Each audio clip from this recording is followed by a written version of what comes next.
Good evening, everyone. It is April 3, and it's Holy Week. Special week in the eyes of Christians, Muslims, and Jews. So it is quite significant. So we're gonna talk today again about Ezekiel. We're gonna kind of blow through chapter 40, 41, and 42, and you'll see why if you're not familiar with Ezekiel.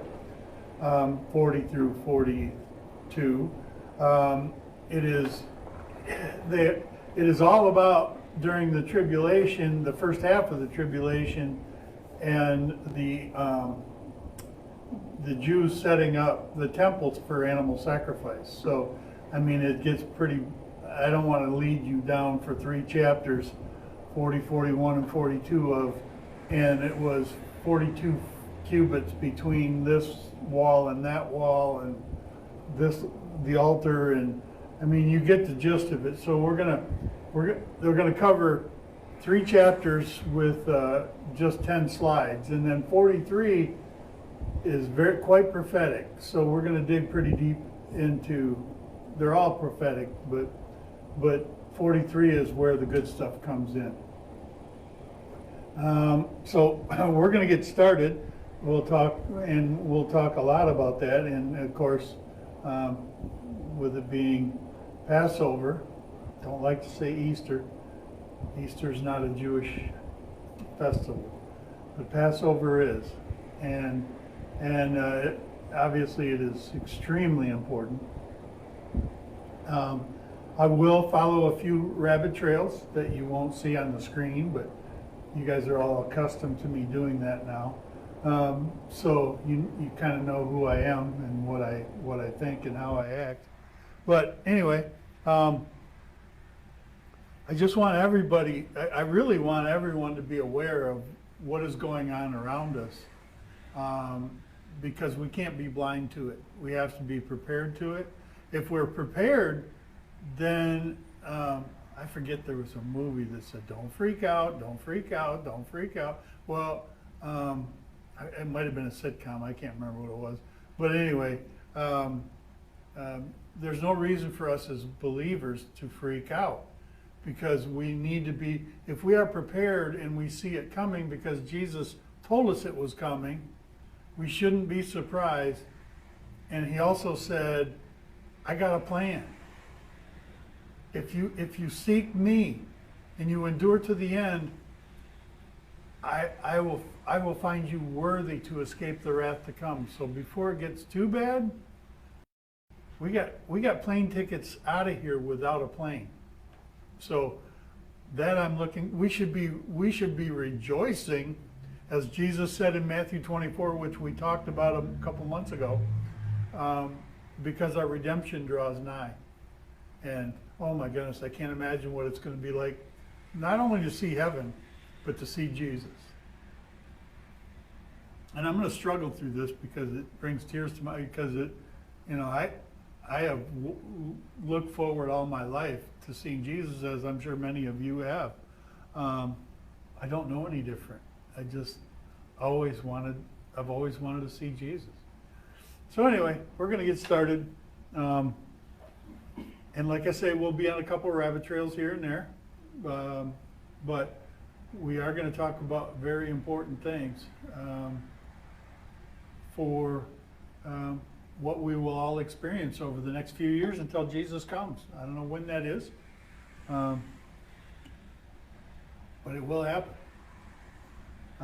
So anyway, we're going to get started, and we'll talk more about that. We're going to pray first. Heavenly Father, we glorify you and we thank you that you are our great protector. You not only provided a way to heaven, but you also provided an out here on earth. If we follow you, we will be preserved, we will be sanctified, and we will be nourished. We thank you for all of that. Lord, help us to be witnesses, faithful and true to you and your word, not altering it and creating a Jesus that doesn't look like the scripture. Heavenly Father, we thank you for sending your Son. And we glorify you in hope. And Holy Spirit, come now and give us understanding and wisdom for these chapters of Ezekiel, so that we may be prepared and prepare others. In your precious name, amen. Okay, like I said, we're going to start with Ezekiel 40. And we're going to blow through this. It may not go quickly because there might be some things we want to talk about. But I started out, believe it or not, with Jeremiah 29, because I always link, when we teach, I always take the text and link it with other scripture. But Jeremiah 29, verse 10, for thus says Adonai, after 70 years for Babylon are complete, I will visit you and fulfill my good word toward you to bring you back to this place. Now, Jesus is telling Jeremiah to warn King Zedekiah that if you don't turn this around and lead my people the way you're supposed to lead them. It's amazing to me how many times leaders of the Jewish people would commingle the God of Abraham, Isaac, and Jacob with the God of the Garden of Eden, which is Lucifer. But they did it over and over and over. Now we have too. I'm not saying we're perfect, because as the Gentile church, we're a mess. And have been almost since the 2nd century. But the Jewish people, I mean, I look at it, and when Moses goes up to the mountain and asks God to speak to the people, and they hear God's voice rumbling off the mountain, they're in tremendous fear. And they said, Moses, please ask God to speak through you, because it is too frightening for us to be in his presence, to hear his voice, to feel the earth shake. And Moses asked God, and God says, sure, I'll do that. So Moses became the mediator between God and man. That's why in the New Testament you see a reference to Jesus and Moses being similar.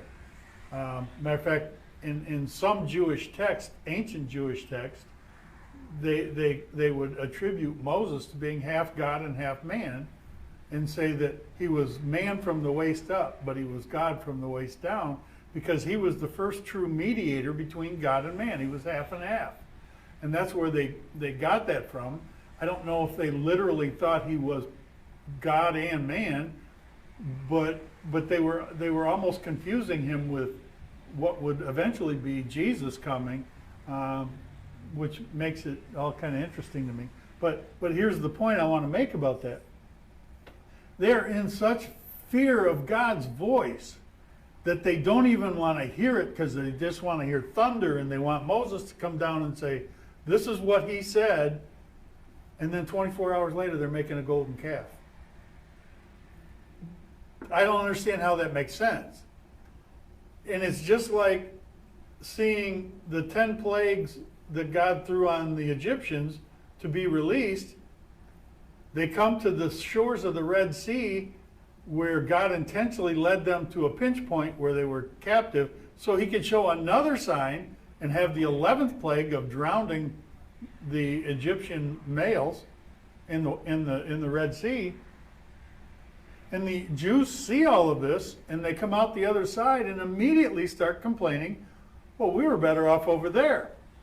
We had water, we had food. Oh yeah, but you were getting beaten every day, 3 times a day, 4 times a day, with rods or with whips, and you would get the scraps off of the Pharaoh's table. So, I mean, it's mankind is mankind. I don't care, Jew or Gentile. We have short-term memories, and this is this is where we get ourselves into trouble. This is where the church goes astray. This is why God is punishing the Jewish people now. I've had so many people say to me, well, if the Jews are God's people, then why does he torment them so badly? And if you've watched me long enough, you've heard me say this a couple of times over the past couple of years, that the reason God punishes the Jews is, number one, because of all the times they turned away. He said, I shall pour out a double portion of my wrath. But it's a twofold purpose. He is taking out his vengeance on his people so that he can then be purged of his anger and now love them the way he wants to love them. But there's a part two to that. And if you look at the Jews, wherever they went, they were forced to wear yellow stars on their shirts. They were not allowed to own businesses in some areas. They were not allowed to, they were afraid to even let the host countries know that they were Jews, because everywhere they went they were persecuted. Now why is that? Because God said, after many years, I will bring you back into your land, and you shall never again depart from it, in Jeremiah chapter 16, starting in verse 14. After I pour out a double portion of my wrath, you will be brought back into your land. That's where we are at. They have been brought back into their land since 1967. I know 48 they became a nation, but that's in the nation in the eyes of the Gentiles. But Israel's not a nation when they don't possess Jerusalem. And they didn't possess that until 1967. So I say all that because there's never been a nation that was defeated and was no longer existed for more than 100 years and came back to have the same people, the same religions, the same language, all inhabiting that nation. Well, Israel was out for almost 1,900 years. Well, actually, yeah, about 1,930 years roughly. And so God tormented them because they were never allowed to forget they were Jews. So they always had to hide it, and to hide it, they had to keep it in their memory. Look, we're Jews, and if anybody finds out, we're going to be imprisoned. We're going to have, I mean, like Hitler did all kinds of experiments on them, lobotomies, you name it. The Jews were basically guinea pigs for Hitler. But they've been tormented everywhere they went. Why? Again, it's so they would not. First of all, God's taking out his wrath, but he's also reminding them every minute of every day, you're my people. You're Jews. One day I'm going to bring you back into this land, because 80% of Jews up until recently were atheists. But they never forgot they were Jews, even though they forgot their God. So, I mean, I can understand why they would forget their God, because they weren't seeing any evidence of it. They were all destitute. They were getting beaten. But they still remembered they were Jews. And now they're brought back into their land. And now, because of that, many Jews are starting to come back to the faith. And now guaranteed that because Jesus says it in the scripture, but they will not truly all come to know Jesus as Messiah until the last day of the 7-year tribulation. But stragglers are coming in now. So I don't know where that went. But anyway, so that's just a brief synopsis, and I told you, I warned you I'd go on some rabbit trails. That one only took 15 minutes. Ezekiel 40. I'm going to go back to Ezekiel 40. In the 25th year of our exile, which means they were going to be exiled 70 years, so that's 25 years into this 70-year exile, which means they still have 45 left. In the beginning of the year, in the 10th day of the month, which is, if you know anything about Judaism, the first month of the year is Nisan, which is the first month of the year, which is when all the spring feasts begin. God would put a new moon, a dark moon, at the first of Nisan and at the first of Tishri, because both of those days started to count. Because it's interesting, if in the spring feast you have the 10th of Nisan starts Passover until the 15th when it becomes the Feast of Unleavened Bread, and then until the first day of the week following that, which would be the Sunday following Passover, is first fruits. And then, and it's interesting because you go first of Nisan, 10 days becomes Passover. In the fall, the first of Tishri, 10 days becomes Yom Kippur. They follow the same patterns, very similar. And they're all numbers based because God is very much numbers based. You've heard me teach on that many times. So we see that this is the first. This here is the first day of the first month, or the 10th day of the first month, which is Nisan, and the 10th day is Passover. In the 14th year after the city was struck down, on that very day, the hand of Adonai was on me, and he brought me there. Now, I think it's interesting that the 25th year of the exile, in the beginning of the year, in the 10th day of the month, the 14th year after the city was struck down. So we're talking about the city must have been struck down on the 1st of Nisan. Actually, it would be on the 10th. Yeah, I don't know. I don't even want to do the math right now. But we see that the hand of Adonai was on me, and he brought me there.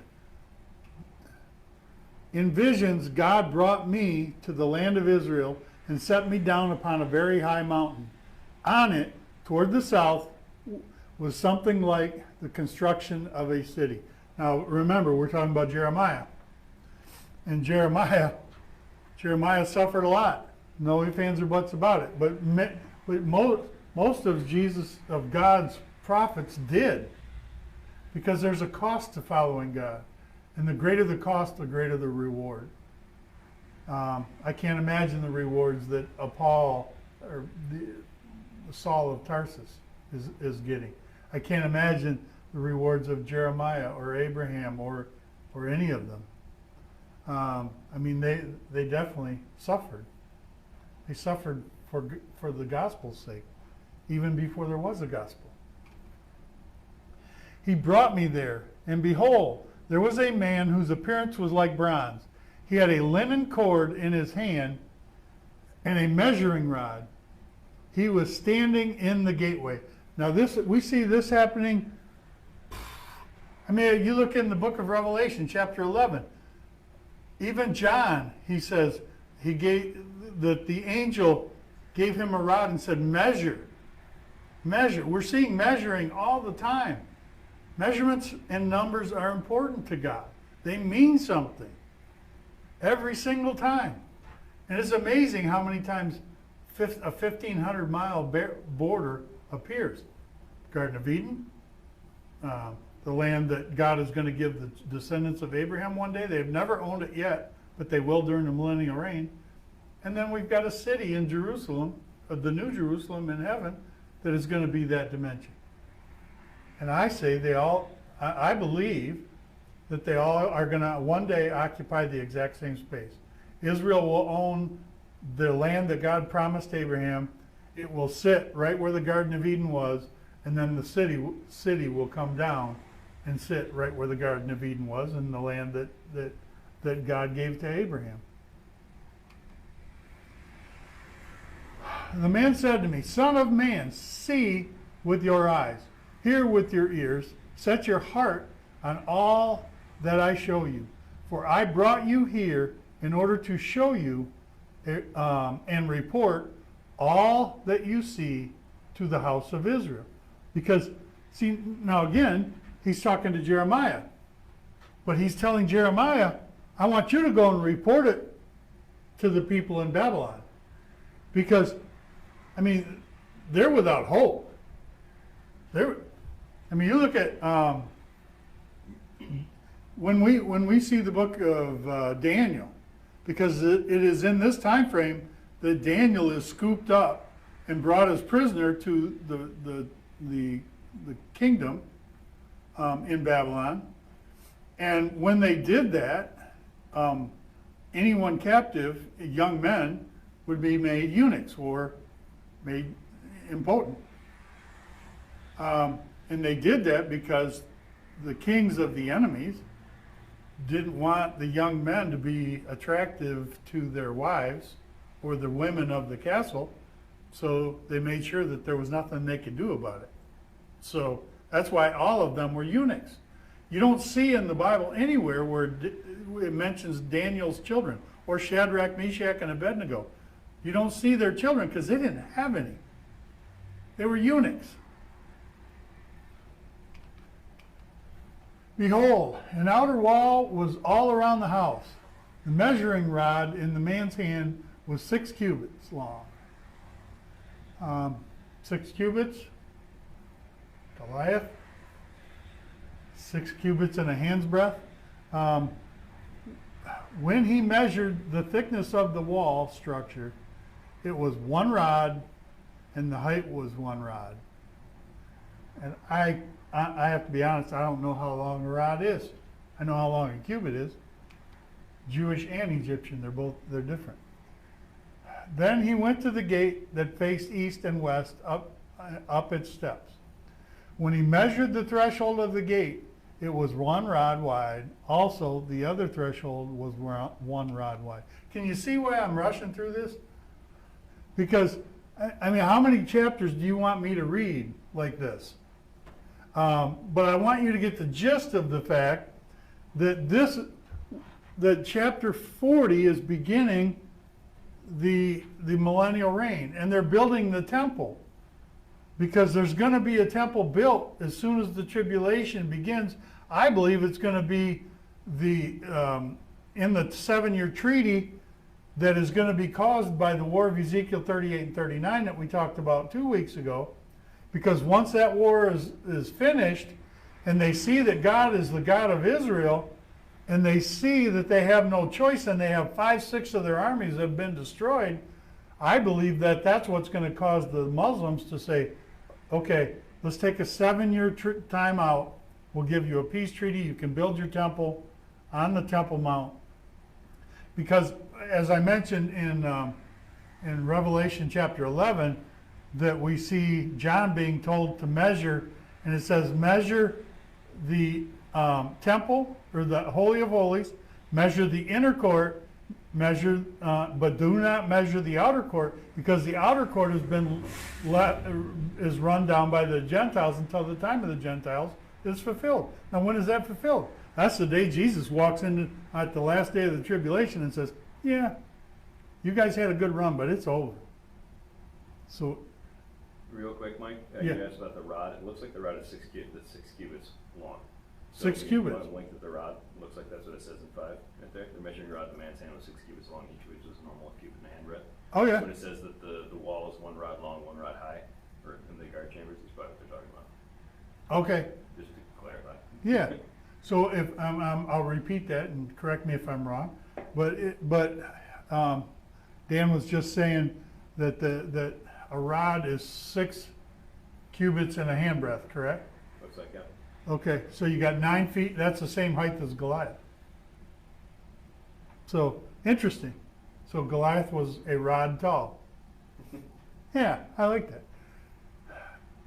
Behold, an outer wall was all around the house.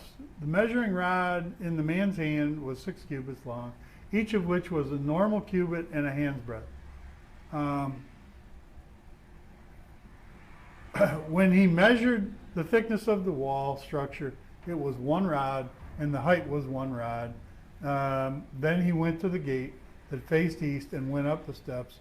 I mean, we read all this, but each guard chamber was 1 rod long. You can, like I say, I mean, it's tough. It's tough to go through, because you've got 40, 41, and 42, and then you get 43, which is talking about Jesus entering the city. And then you got 44, 45, and 46, which we'll be doing next time. We'll be doing very similar, because 47 and 48 of Ezekiel is absolutely mind-blowing. But 44, 45, and 46 is similar to what we're reading now. Because during the millennial reign, when Jesus is here sitting on his throne for 1,000 years, animal sacrifice will be restored in the temple. And we'll get into why that is. Because people ask me all the time, why are we getting back into animal sacrifice? Well, there's a reason. When he measured the porch of the gate toward the house, it was 1 rod. When he measured the porch of the gate, it was 8 cubits. Its pillars were 2 cubits. The porch of the gate faced the house. Now, I'm not going to try and elaborate on any of this stuff. I just want you to be aware that this is tough stuff to get through. Anyway, it's kind of like when I love Leviticus, Numbers, Deuteronomy now, but when I was younger and didn't truly understand what they were trying to tell me, holy moly, it was hard to get through those. And I've known a lot of people that with good intention wanted to read all of the Bible. And I say, please don't start with Genesis, because Genesis, Exodus is beautiful, but when you get to Leviticus, Numbers, Deuteronomy, you'll quit. And everybody I told that to didn't believe me, and they went to Genesis, started reading. By the time they got to chapter 10 of Leviticus, they were done. They folded it up and never started again. Now the guard chambers of the east gate were 3 on this side, 3 on the other side, and 3 had the same measurement. The side pillars had the same measurement on this side and on that side. Boy, that's tough. But we see that very thing, and we see in Revelation chapter 21, the holy city, Jerusalem, that will eventually come down, has very similar verbiage to this, and it has 3 gates on each wall all the way around, which equals 12 gates. On the top of each gate is the name of one of the 12 tribes. On the sides of each gate is one of the 12 disciples. So in order to get into the kingdom of heaven, we have to walk through the Jewish people, which I'm sure you've heard me say, most of you have heard me say before, and that's why we are grafted in. It's a beautiful thing. When he measured the width of the entrance of the gate, it was 10 cubits, and the length of the gate was 13 cubits. A barrier wall was in front of the guard chambers, 1 cubit on each side. Each chamber was 6 cubits on each side. When he measured the gate from the roof of the chamber to the roof of the other, the width was 25 cubits. Door facing door. So, I mean, it just feels like you're just reading an architectural drawing. But all of these things have a purpose. I mean, if you look at the temple itself, I mean, think of the story of Jesus. All these things that we're reading about, actually you see them in a different context in the New Testament, because one of these rooms that we're talking about is the courtroom of the Sanhedrin, which is where Jesus was brought to be tried. So yes, here it all seems boring, but everything had a purpose.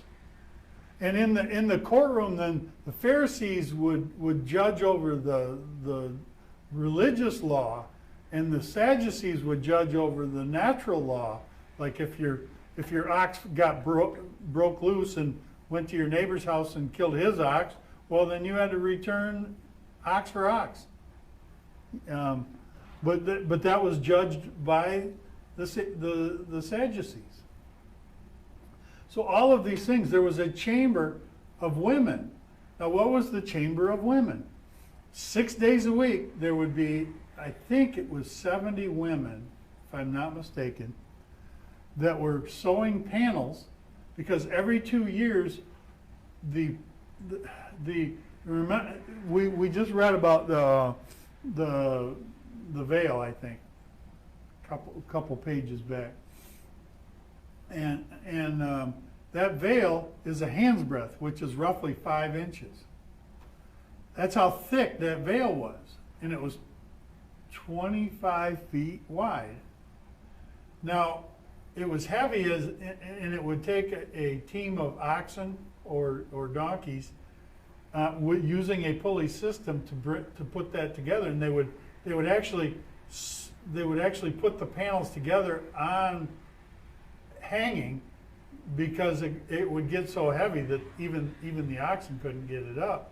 But every 2 years they would have to replace it, because after so many sacrifices, that thing was so covered, drenched and soaked in blood, that it basically doubled in weight.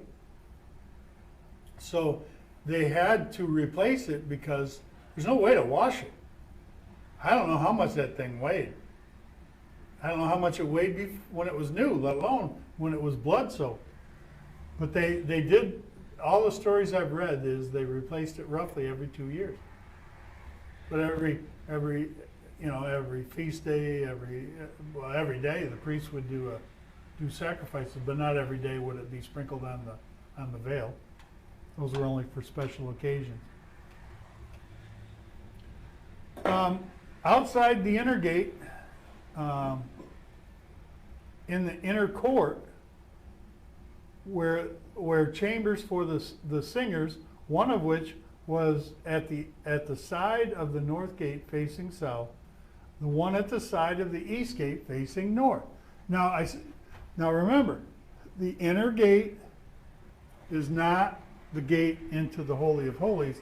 It is the gate going into the holy place. Now, it can get really confusing when you start talking about word usages, but the inner court was the place where only Jews were allowed.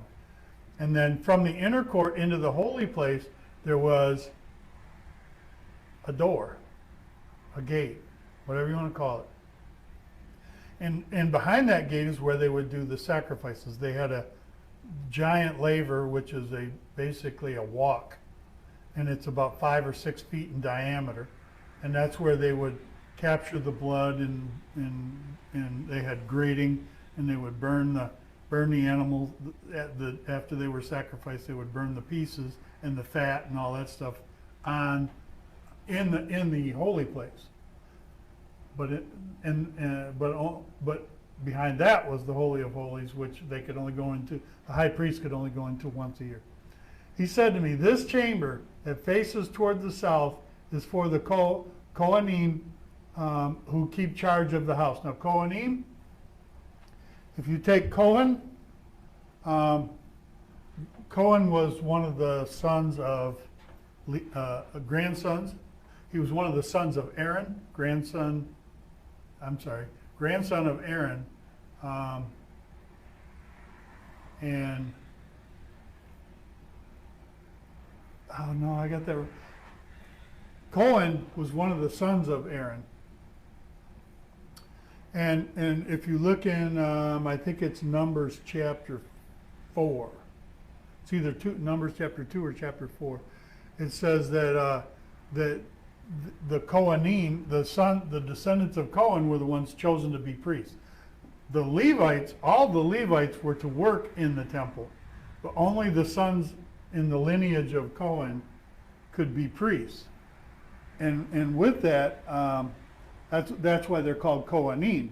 So all the priests is who he's talking about here. Toward the south, this is the whole lineage of the priesthood who would keep charge of the house, which means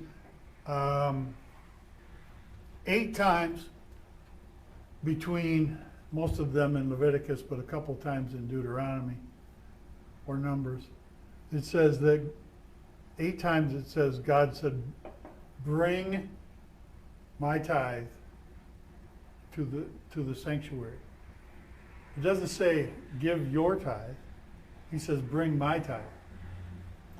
The only time that you will see in the Old Testament or the original covenant, the only time you will see the words give and tithe in the same verse is when God says, I will give my tithe to the Levites. He says that 6 times. So the money was evenly dispersed among the Kohanim, and then a lesser amount, more than likely, was given to the Levites, who were the ones cleaning up after the Kohanim. After a sacrifice, it was the Levites who would sweep up the blood and clean up everything and take care of, but only the Kohanim could touch the sacrifice. So all of that tells you how serious God took all this, because 2 of Aaron's sons God struck dead because they used a strange fire. So when we say that God is a hard God, we have no idea the half of it. The chamber that faces toward the north is for the Kohanim who keep charge of the altar. These are the sons of Zadok. Now Zadok was the high priest when David was king, and when David died and Solomon took over and built the first temple, Zadok was also the high priest who took over the very first temple built by Solomon. Then he brought me to the temple and measured the pillars, 6 cubits wide on one side, 6 cubits wide on the other side, which was the width of the tent. The width of the entrance was 10 cubits. The sides of the entrance were 5 cubits on one side and 5 on the other. See how symmetry plays? I mean, God likes order. He doesn't like chaos. The width of the entrance was 10 cubits. The sides of the entrance were 5 cubits on one side and 5 on the other. He measured its length 40 cubits and its width 20 cubits. He went to the inner room and measured each pillar of the entrance. 2 cubits, the doorway 6 cubits, and the width of the doorway 7 cubits. Now remember, a Jewish cubit is not exactly, but close to 18 inches. Egyptian cubit is 24. This tells you the height difference between an Egyptian and a Jew, because the cubit was from the elbow to the top, and that's when they were building. That's how this would be their ruler. So, and they took average of men, Jewish men, so that they would all build buildings about the same height, and they took an average of what this distance was, and it was, for a Jew it was 18 inches, but an Egyptian, because the average Jew was averaged about 5'7", but the average Egyptian averaged about 6'4", 6'5". So he was 24 inches, their cubit. The temple and the inner sanctuary each had double doors.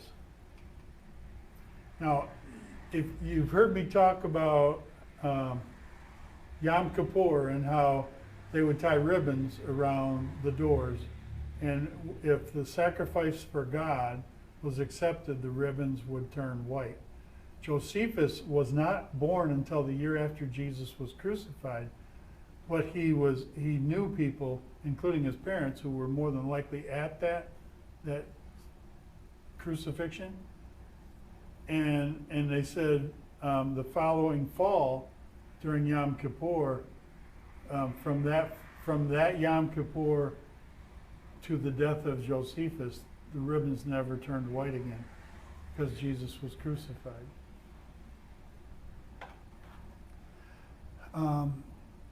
The doors each had 2 turning leaves, 2 leaves for one door and 2 leaves for the other, handles. Cherubim and palm trees were made on them. On the doors of the temple, just like those made on the walls, there were thick beams of wood on the face of the porch. And believe me, we're going to get interesting here in a minute. There were shuttered windows and palm trees on the side and on the other. On the sides of the porch, the side chambers of the house, and the thick beams. Now we're in 42. He led me out to the outer courtyard toward the north, outer courtyard now is where the Al-Aqsa Mosque and the Dome of the Rock sit. Now, I've had so many people ask me, well, how are they going to build the temple? They'll never get the Muslims to let them tear down those two buildings. I said, why would they have to tear those down? Because the temple sat perpendicular to the Dome of the Rock and the Al-Aqsa Mosque at the north end of Mount Moriah, and both of the Muslim buildings are at the south end. There would be no reason to have to tear them down.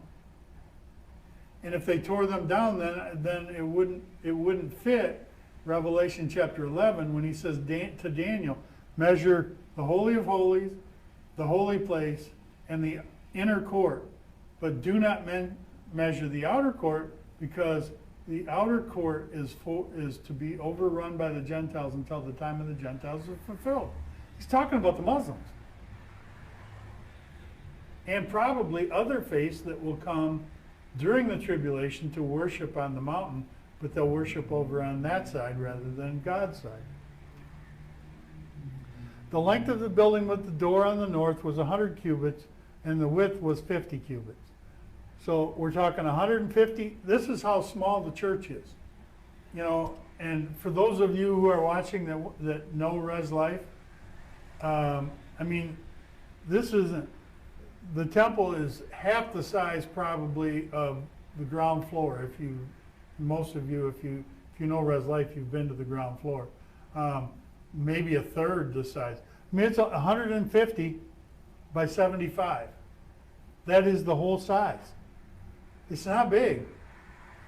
God didn't ask for a mansion, but he asked for a temple. He asked for a house, and his house is holy, and he rested in the Holy of Holies, or at least his spirit did. Opposite the 20 cubit space belonging to the inner court, and opposite the pavement belonging to the outer court was a gallery by gallery in the 3 stories. In front of the chambers was a walkway 10 cubits wide, or 15 feet, and 100 cubits, 150 feet. Their doorways were toward the north. Those are hallways. The upper chambers were narrower because the galleries took more away from them than from the lower and the middle ones in the building. See, the temple, if you go online and you look at a top view of the Temple of Solomon, you'll see what this is describing. There are just many rooms all over the place along the walls until you get to the Holy of Holies. The Holy of Holies will take up pretty much that whole width. And you've got 2 cherubim in the Holy of Holies, one touching this wall and the other one touching that wall, but their wings come all the way together and touch in the middle. And in front of them is the Ark of the Covenant, and in front of the Ark of the Covenant is the altar of God. So he measured the 4 sides. It had a wall all around. The length was 500 and the width was 500 to make a distinction between the holy and the profane. God's always putting a divide between the holy and the profane. I love it. Okay, now we're going to get into some good stuff. Because then he led me to the gate looking east. Now, this is going to be interesting, and we are going to go on some rabbit trails, because I just saw something yesterday on a Christian program, and they were talking about the eastern gate that's been sealed up. And it was sealed up in the 6th century by a Muslim man who knew the prophecy that the Jewish Messiah would come in through the eastern gate. That's Isaiah 63 and Ezekiel 43. We're going to see it here in a minute. But he also knew that Jews were forbidden to walk on a cemetery. So he made a Muslim cemetery in front of that eastern gate. And we just talked about this probably 4 months ago. But I want to remind you now, because I don't think I included Zechariah in this. And behold, the glory of God of Israel was coming from the east. His voice was like the sound of many waters. The earth was radiant with his glory. So Jesus is coming from the east. Where's he coming from? Well, we're going to see that. Right here. Who is this coming from Edom? This is Isaiah 63. In crimson garments from Bozrah. What is Bozrah? It's modern day Amman, Jordan. That territory. And then you've got Petra right there, which is the city that most people believe that many of the Jews will be kept. And according to Daniel, chapter 12, it will be Michael, the archangel, who is his sole earthly responsibility, not his heavenly responsibilities, but his sole earthly responsibility is to protect Israel. If you look at Daniel chapter 12, and I didn't include it here, but if you look at Daniel chapter 12, verse 1, it says, Daniel stands up and says, enough! That's not the way it says it there. But that in Hebrew, if you look at it in Hebrew, that's exactly what he's doing. Enough! You've tortured my people enough. And he ushers them off to Bozrah, which is Amman and Petra, and he keeps them safe there for 3.5 years until the last day of the tribulation, when Jesus comes to fulfill Psalm 83 and takes out all 10 of the enemies listed in Psalm 83 that are the enemies of Israel, and one of which is the tents of Edom. And right south of Bozrah is where the Jordanians have all those tent camps that go 20, 30 miles of the tents of Edom, the descendants of Esau, the ones Jesus said, I hate. And he said, I will kill them all. And he will kill 9 other nations with it. And all the enemies of Israel, the Ammonites, the Amalekites, all of them, all that region in that area, he's going to destroy them himself. So who is this coming? The crimson garments, blood. The one splendid in his apparel, pressing forward in his great might. Who is this coming from Edom? Bozrah, which was in crimson garments from Bozrah. This one splendid in his apparel, pressing forward, he is great in his sight. Why is your apparel so red, and your garments like one who treads in a winepress? He slaughtered 10 nations. And when we see him, go to Revelation chapter 19 when you have a minute, and look at when he puts his 2 feet on the Mount of Olives. It says that his garments are covered in blood. Because we've always, I know growing up, I just kept hearing how he was coming on a white horse in white garments, and he is. But those white garments aren't completely white. They are covered in blood. Because he is coming back as the Lion of the tribe of Judah. He is not going to let people abuse him like he did in the first one. The Jews had a dead right when they said his first coming would be the suffering servant, Mashiach ben Yosef, the one who is patient, the one who is kind, the one who is loving. But then they said he will come as Mashiach ben David, the one who said, I can't stand that giant. I'm going to go take his eyes out. I'm going to cut his head off. I'm going to take his garments. I'm going to take his armor. That man is dead to me. And then he slaughtered every enemy he could. That's the one that's coming now. That's the one that's covered in blood, because he's defending us and Israel. Because if we are grafted in, we are Israel. I have trodden the winepress alone. From the peoples, no man was with me. No man. I trod them in my anger. See, it says that in Isaiah. But it also said it 2 weeks ago, we talked about it in Ezekiel. That he said, no one was with me. This is the same Jesus, the same war, or following the same war, he says, I'm going to take all these people out, and no one's going to help me, but I'm going to have a ball. Still Isaiah 63, verse 3. And trample them in my wrath. Their lifeblood splattered my garments. So I stained all my robes. Really? And people say that Jesus didn't get into the government. Jesus is government. When I'm told, and I get this a lot from people who don't know what they're talking about, that Jesus was a righteous man, a religious man, and I say, no, don't you dare say he was religious. He wasn't religious. But they will also say that he told us that we had to obey the rulers. What rulers? The only legitimate rulers Jesus recognizes is the rulers of the church. The high priest, the Sanhedrin. Why do you think he didn't respect Caiaphas? Disrespect Caiaphas? Because he couldn't. Because he couldn't speak evil of the ruler. But he did confront him. But he didn't disrespect him.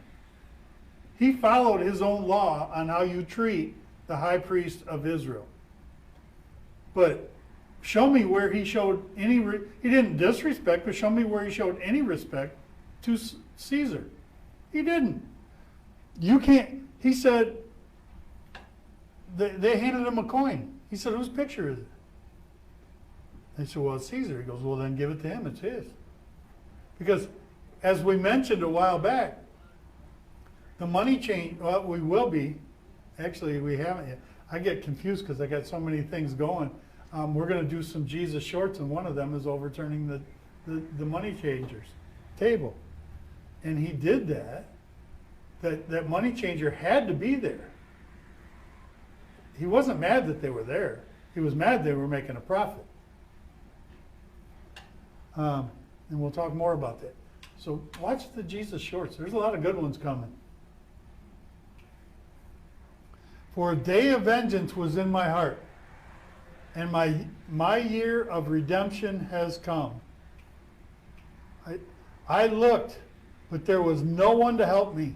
I was amazed, but no one was assisting. So my own arm won victory for me, and my wrath upheld me.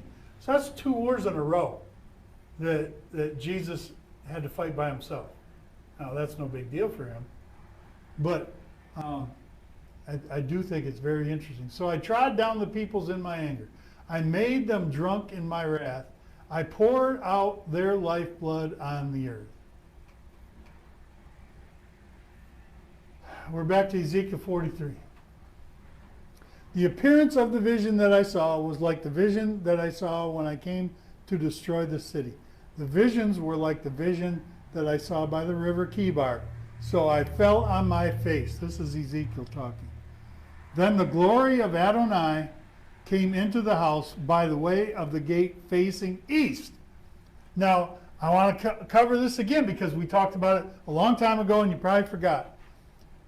But when Jesus puts his 2 feet on the Mount of Olives, Zechariah chapter 12, verse 6 or 13, verse 6, it says, he puts his 2 feet on the Mount of Olives, a great earthquake happens, half of Mount of Olives splits to the north, half splits to the south, and a mile and a half away, directly east or west of Mount of Olives, is the Temple Mount. So when that mountain splits, it says there will be a great divide.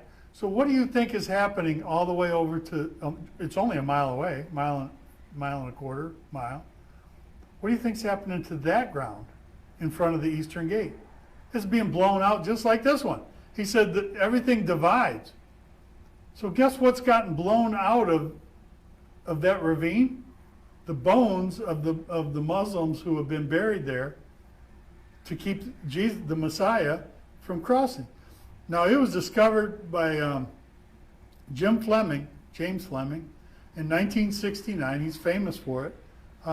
and I won't go into too much detail because we're getting long in the tooth now. But anyway, he accidentally, because it was a rainy season and he collapsed through the ground, he fell 10 feet down and landed on a bunch of bones from that cemetery. And when he looked up, he was looking right at the true eastern gate. So the gate that we see blocked off is not the gate that Jesus is going to walk through. He's going to walk through the gate that was originally the gate that he walked through 2,000 years ago, which is below ground right now because they piled up a bunch of dead people and then threw dirt on top of them. And so this earthquake is going to blow that wide open, and Jesus is going to walk right across without stepping on a single dead person. There's a reason for everything in Scripture. It's beautiful. The Spirit took me up and brought me in the inner court. Then behold, the glory of God filled the house. You notice that whenever there's something holy or righteous going on, it's either in the inner court or the holy place or the Holy of Holies. The outer court, it's the only place the Gentiles were allowed. Then I heard someone speaking to me from the house, while a man was standing beside me. Now, who was that? He said to me, Son of man, this is the place of my throne. Now, whose throne? The man standing beside him. The place of the soul. I can't imagine standing there with Jesus and having him tell you what's going to happen here 2,500 years later.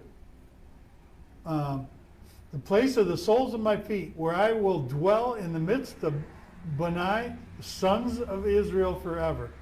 The house of Israel will no longer defile my holy name, neither they nor their kings, by their prostitution or by their corpses of their kings in their high places. Whenever they set their threshold next to my threshold and their doorpost next to my doorpost, with only a wall between me and them, and they defiled my holy name by their abominations that they committed. So I have finished them off in my fury. Now let them put away their prostitution and their corpses of their kings far from me. Then I will dwell among them forever. Now, he's talking about all the times that, now, if you've read the Old Testament, you will see many times, especially in Psalms or in the Torah, Genesis, Exodus, well, Leviticus, Numbers, Deuteronomy for the most part, or the book of 1 Kings, 2 Kings, you will see where God is commanding the kings of Israel to remove all the pagan altars on the high places. Well, height is very important to God. No one should be equal to him in height. If you see him in heaven, everything is below him. And Satan in Isaiah chapter 14 says, I will ascend to equal to the Most High. I will sit in the high places with him. So God is very conscious of being elevated, which is why the beam of judgment, it truly means an elevated platform. So when we see all this, the kings, even David, could not destroy all of the pagan altars. That's what he's talking about, the abominations. They would build, there was only one temple, which was in Jerusalem. But there were many synagogues, and they were all around the nation of Israel. And in a lot of those, they built two altars, one on each side of the door. They would have a short one for God, and then they would have a taller one in case they were wrong. And that was an abomination. And it's not the only abomination God's talking about, but it's one of them. You, son of man, describe the house of Israel, so they will be ashamed of their iniquities. Remember, iniquities are the fourth stage of sin. It's not just committing a sin that you didn't know you were committing. It's not something you did passively or had a conscience about. It's something that you no longer cared whether God cared or not. If they are ashamed of all they have done, sketch out the house for them. Its layout, it exists, its exits, and its entrances. Its complete design with all the ordinances of the law. Write it down in their sight, so they may observe its complete design and all its ordinances, and do them. This is the Torah of the house. The whole territory around it on top of the mountain will be most holy. Behold, this is the Torah of the house. Now remember, it is us who translate the word Torah as law. But in Hebrew, the word Torah does not mean law. It means teaching. So where did the Gentiles get this messed up thing that God is a God playing whack-a-mole, and he sits up above us and waits for us to step out of line and then whacks us? Boom, boom. Because the early church, and it continued all the way on and still is present today in many denominations, that we became very legalistic. And it's because we turned the Torah into law and not teaching. I'm not saying it's not important. I'm not saying we shouldn't perform it. But it's a very different way to look at it when you're being taught the laws of mathematics. If you learn the laws of how to do algebra, then when you do algebra, you will get the right answer, the right outcome. But if you don't understand the teachings of algebra, then you don't understand 2x equals 4, and so you don't understand how to figure that out. But if you make it law, that if someone doesn't understand 2x equals 4, what x is, then if you don't get it right, then you get pounded if it becomes law.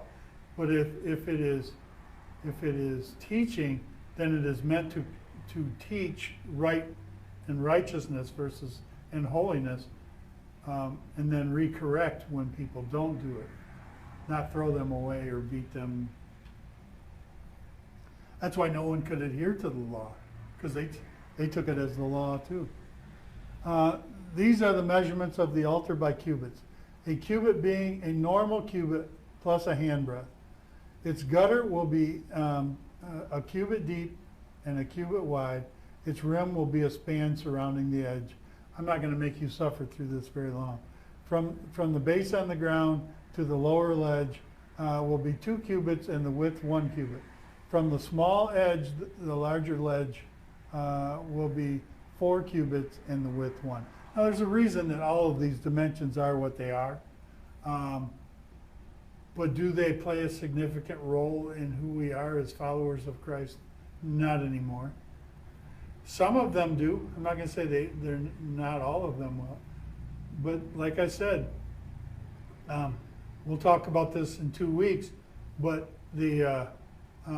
once we get to, you can see now that 43 is when Jesus walks into the temple at the last day of the tribulation.